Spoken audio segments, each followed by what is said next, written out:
Nachos or wisdom? What's up and what's going down? How y'all doing today? We're bringing you another episode of NBA 2K18 Legends. My league, the Wolves are led by Paul Westphal, George Gervin, Kevin Love, Marc Gasol, and last but not least, John Wall. #bars. In the last episode, we went up against Kawhi Leonard, and if you didn't see that, make sure to go check it out. But we eventually traded the man that we drafted because he was taking too many touches away from Michael Jordan. And that's the same issue we had with John Wall. He was just too ball dominant, not making an impact off the ball in any way, shape, or form. He's not consistent enough with his three-pointer, and that's why we eventually traded him for Stephen Curry and a lot of draft picks that we had to give up to get Stephen Curry, man. It was absolutely insane. But with that being said, Kawhi Leonard had to go, John Wall had to go, and now we meet up with them back-to-back games. Let's see what we can do here in Chapter 2 of going up against traded players. So, yeah, let's see what we can do up against the squad. They are low-key stacked. They have a really good team, but I honestly think that we can overpower them and overmatch them in a lot of ways. Curry is just so much better than John Wall for what we want to accomplish. I'm not saying that Curry is a way better player than John Wall. I mean, it's arguable. Curry is definitely the best shooter, but John Wall is just way more superior in athleticism and getting to the basket and physicality, in my opinion. So they're good at different things, and depending on what you need in 2K, they can definitely contribute to a team in an elite manner, even in this league. So what we needed was mainly a guy that can handle the ball, but can also be an off-ball threat and doesn't hold the ball as much as someone like John Wall does. And Curry was the perfect guy to get and the perfect guy to go for if we could get him, and I'm glad we got him. But he was just that perfect match for the team. I don't necessarily think that Curry is the best point guard ever. Like, that's just kind of, like, hello? There's a lot of other guys that are way better than Stephen Curry, but Curry is the best at one thing, and that is shooting the ball.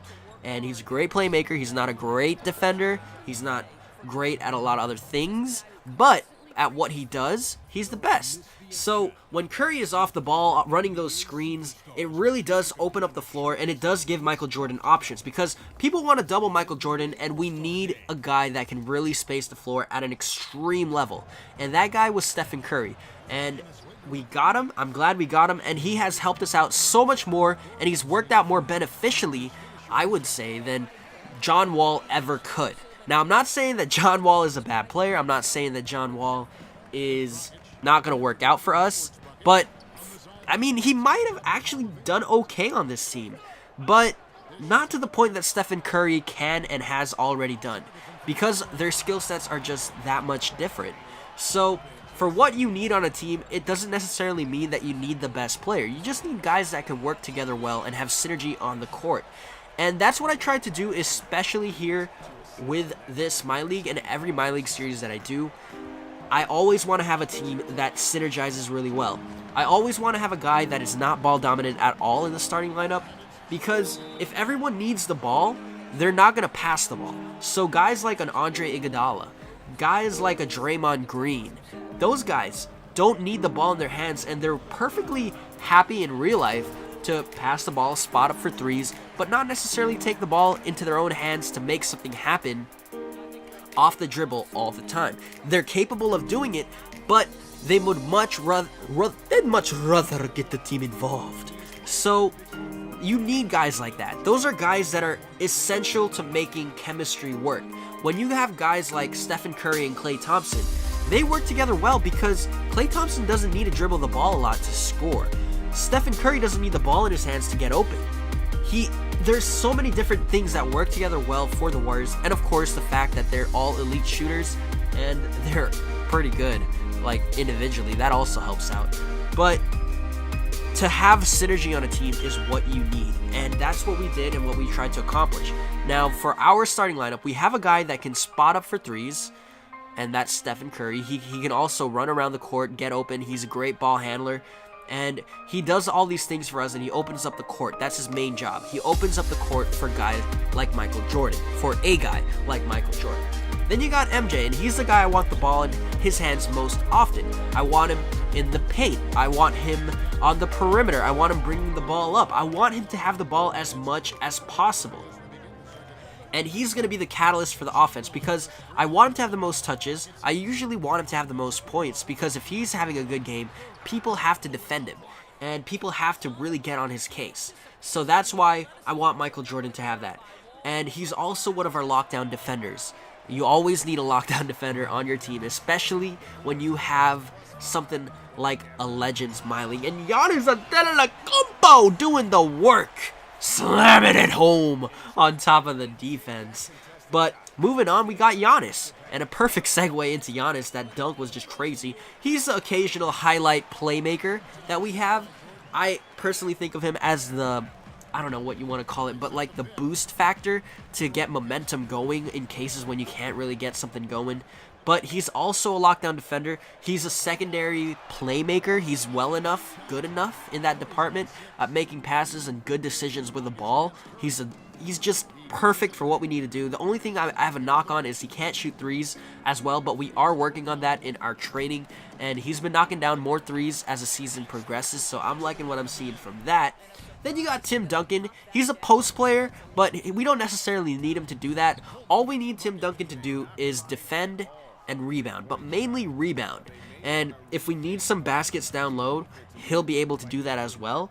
But Tim Duncan, not really an offensive threat for us. He's a good enough playmaker as well. And of course, then you got Wilt Chamberlain. For us, he's going to be our main rebounder, main defender. I want him running up, I want him running up the court as much as possible because he's just that much quicker than a lot of the other centers. So it's crazy. It's absolutely crazy how our team works together, and it works together well. I'm just really excited about that, and I like making teams that do that. If you look back at my other series, I also try to do that with them as well because it's not fun to have players like Kobe Bryant, Michael Jordan, and Clyde Drexler all on the same team. I mean, it's great to have them on the same team, but they're not going to pass the ball as much as you'd think. And you'd get a lot more losses than you think as well, even though you have guys like that. Now, I'm not saying that you're going to get a lot of losses, but you're going to get a lot more losses than you think you would. It's great to have guys that work together well. And the bench unit really, for us in this game, capitalizes on what we can do and what we can't do. Our guys off the bench are good, capable three-point shooters. Our bigs, I'm talking about. They're capable three-point shooters. Gordon Hayward, he is a score-first type of guy at small forward that we can take off the bench if we need him. Jerry Milin, he's more of a slashing type point guard. We have guys that can just change up the look of our team, and I think it works out perfectly. But one thing I do want to talk about, guys, before the series ends, or at least this game ends, is the fact that I deleted a lot of my videos, and YouTube is saying that my channel is doing horribly and all that stuff. But right now I'm not getting as many of the views as I would like because YouTube's algorithm is saying, wow, he's down 300% in views. But that's because I deleted a lot of the videos. I recently just left my network, and I'm no longer a part of the Freedom family, and I'm kind of excited about it. They really took a lot of income away, more than I expected. I understood the terms and everything, but for what I was using the network for, I eventually outgrew what I needed. I was using it for music, and eventually I ended up going away from their music and using other people's music, mainly Glitch Cities. Make sure to check his channel out. His channel is amazing. But with that being said, guys, yeah, I'm really excited, really happy. This game was really fun, and yeah, have fun. Have a good day. Hope you guys enjoyed. Make sure to leave a like and subscribe. I really do appreciate this support. These videos are really fun to make. See you in the next episode. Adios.